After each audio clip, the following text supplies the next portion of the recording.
Never thought we'd say this, but wouldn't it have been nice to have more death?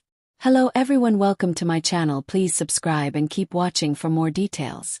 The Reaper herself is at the center of the Sandman's finale, an episode that chronicles the endless siblings one day off every century. She runs into a suicidal journalist named Sexton, played by Merlin's Colin Morgan, and they wind up spending the day together, even though he's not entirely sure that she's not insane. Events that transpire during their 24-hour hangout include a trip to a club, a stint as hostages, a taxi ride through the park, and the procurement of Mad Hetty's soul, which the old woman slipped into in a locket years before but misplaced along the way. Death, well, the human embodiment of her, dies at the end of the hour and returns to her realm. But she's achieved her goal. Sexton realizes that life is worth living after all. We see him make a meaningful connection with a woman he met at the club. Death is such a fun and funny character in the often dark and heavy fantasy series, and Kirby Howell-Baptiste plays her with an engaging warmth.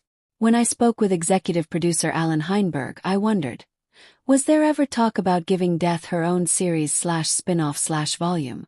Always, he said. When we were feeling very expansive in season 1, we talked about a possible Death spin-off. We talked about Joanna Constantine. We talked about Boyd and the Corinthian, or pairing the Corinthian with Joanna Constantine.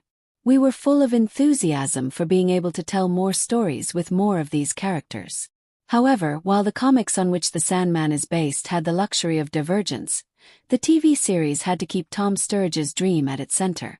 We learned in season 1 that the Sandman show was very much about Dream, so we could only use other characters as they contributed to Dream's story. We couldn't stop his story to go and tell Johanna Constantine's story or a Corinthian story, Heinberg explained.